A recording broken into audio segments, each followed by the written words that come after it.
All right, guys, good evening and welcome to conference call number 4. Tonight we're going to be talking about nutrition and hydration. We're going to be doing part 2. And if you're listening to this phone call, you should have your food log in front of you, hopefully for anywhere between 5 to 7 days. And if you've got that information in front of you, I also want to make sure that you've got 3 to 4 different colored highlighters.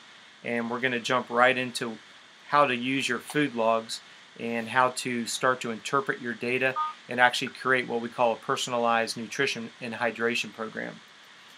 The first thing that I want you to do is I want you to lay out at least 2 or 3 days of food logs in front of yourself. Okay?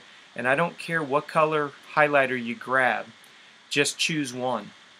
And what I want you to do is I want you to go through and I want you to highlight anything that came out of a box or came out of a wrapper or came out of a can.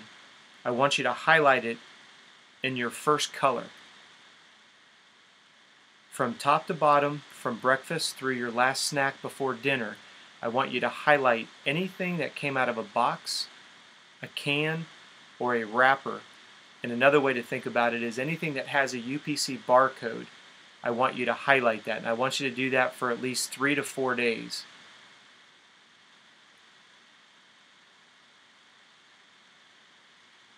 Now the next thing that I want you to do is I want you to grab a different colored highlighter.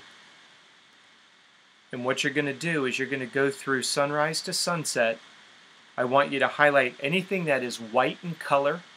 That would be potato chips, white potatoes, anything that is a white in color, white bread, white flour, starches of any sort,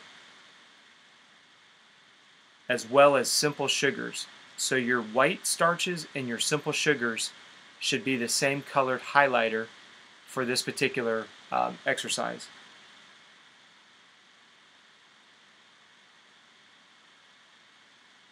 Now what I want you to do is I want you to put your highlighters down and I want you to look at your food log, especially if you were looking at more than 2 to 3 days. Essentially what you want to do is the items that you have highlighted, I want you to take out of your diet starting tomorrow. Now the only caveat on this would be anything that comes out of the dairy case, because obviously it has to have a UPC barcode if you bought it. It has to be refrigerated. So for that reason alone, it's going to be sitting with a UPC barcode in the dairy case.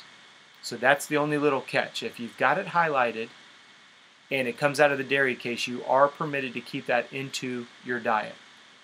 Everything else that has a UPC barcode, that means it's processed at some level. It's sitting in a package of some sort, whether it's a box or a can. And those are items that we consider highly processed, non-nutritionists.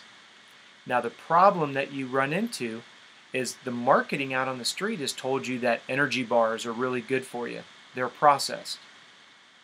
A lot of things have been put through the marketing realms where you've been led to believe that, well, it's been promoted as a healthy food product. Without being repetitive, understand that if it's in a UPC barcode, if it's in a box, if it's in a can, if it came in a wrapper, it's processed at some level and it's robbing you of nutrients, and it's robbing your performance and your overall health and wellness. So I want you to look at those two highlighters. The ones that are made out of simple sugars and white starches, those are of no nutritional value. Sugar does nothing but rob the body of nutrients. So the second highlighter that you chose, white starches, simple sugars, those also you want to remove from your diet. Okay? Now, if you look at the rest of the food items that are left on your food log, those should consist of fresh fruits and vegetables, lean sources of meat, and that's it. That's how simplistic your eating plan is. It's as much as you want, as often as you want, to keep yourself from becoming hungry.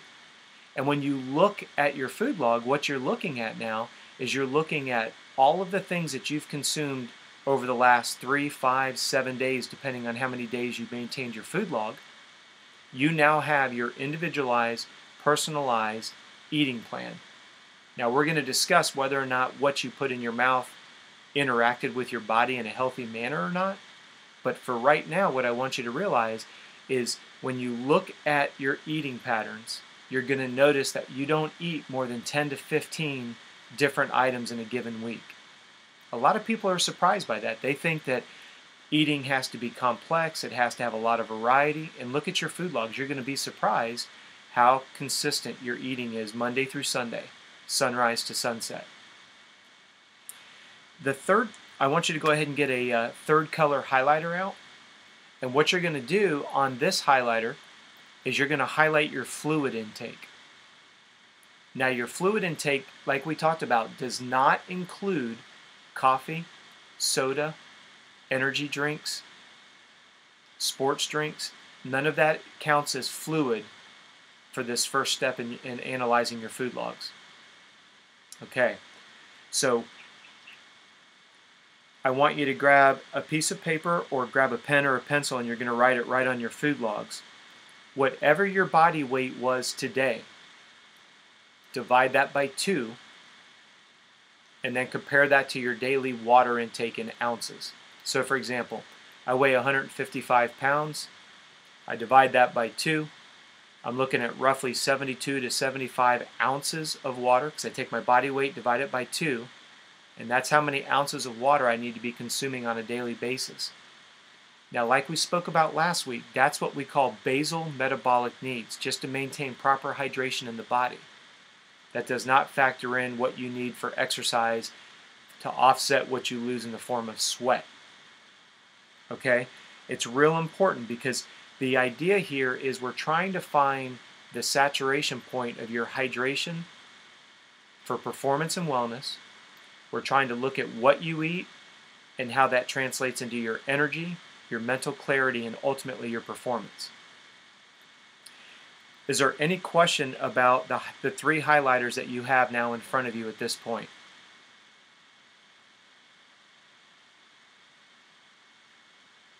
All right. So what we're going to do now is we're going to answer a couple emails that I've received this last week. And one of the questions that comes in is, I feel like I'm eating too much. I'm eating all the time. Well, what I want you to be thinking about is most elite athletes run into a situation of chronic undernutrition, underhydration, meaning most athletes that contact us don't really have bad eating habits. Most of them have issues with eating enough food on a daily basis. Okay? As I mentioned to you guys in last week's call, what I'm not interested in doing is I'm not interested in having you pull out a calculator and multiply your body weight times X amount of grams for protein, X amount of grams for carbohydrates, and X amount of grams for carbs, proteins, and fats. What I want you to realize is we want to find out where is your saturation point that's going to yield the energy, the mental clarity, and the performance results that fall in line with the goal profile that you guys filled out on your initial goal profile. You have to remember that your performance program is geared towards getting you towards your goals. Coach Jeannie and I are not establishing the goals for you. We're just trying to steer your efforts in training and eating to make sure that we get you to your goals in a timely manner. Okay? Because those of you that are watching this video and listening to this on the phone call, as a sponsored rider, we know that you want to hit the high-profile races. We want to make sure that you're ready at the right time. But you can see here in this first 4 weeks, what we're trying to do is we're trying to dial in your nutrition and hydration as it relates to wellness and performance. You notice that we haven't put any limitations on how much you eat. We haven't put limitations on how often you eat. We're asking you to be very honest with yourself and look at your energy levels. Are they high or are they low? Excuse me. If they're low, you need to simply eat more food. Why? Because we've already discussed that you've cleaned up your food. If you're looking at your food logs, if you're eating fruits and vegetables, you're never ever going to gain weight and quote unquote get fat eating fruits and vegetables. The second thing that we want to look at is if you're looking at your performance levels and you're maintaining proper hydration, you get a good idea of whether or not you are underhydrated or not, which most of us tend to be, and you start to see its negative effects on your performance when you're not getting enough hydration on a daily basis. So that's why so many people become a little bit, I'll be blunt, a lot of people become apprehensive. They're like, I'm eating all the time. I'm starting to wonder if I'm getting big, and sure enough, my clothes are starting to fit a little snug. Well, here's a little hint. Most athletes, when they start our program, are already underhydrated. They're underfeeding themselves.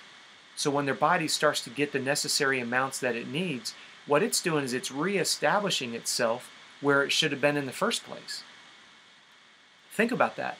If you start the program and you're supposed to be here, and you're currently way down by maybe 8 or 10%, when you start properly hydrating, your body weight's going to go up, and a lot of people start to get to concern because they think, I'm starting to gain weight. See, I'm getting fat. I want to address that fear and that concern because remember what we talked about last week. You're not going to gain 3 pounds of fat overnight. If you're seeing a big fluctuation in your weight, that's water weight. As athletes, you need to be retaining water during the day through your fruits and vegetables so that you're pre-hydrated for your next day's workouts. Remember what we talked about last week. Whatever your body weight is in the morning after you've emptied your bladder, I want you to be 3 to 5 pounds heavier than that in the evening. That tells me that you're eating a lot of fruits and vegetables, which are high in water. They're high in electrolytes, and that's what allows your body to absorb the water that you're taking in. If you're not ending the day slightly above where you started in the morning, what ends up happening is each day you end up being a little bit more dehydrated because you're exercising, you're not getting enough of your hydration in on a daily basis through water, you're not eating enough fruits and vegetables, that what happens is over the course of a week, you end up losing weight versus gaining weight. Now, I don't want to get anybody confused with the idea of gaining weight or losing weight. There's two different issues. We're talking about hydration for performance. You should be gaining weight, especially during the day. When we look at your body fat composition as it relates to lean muscle and body fat,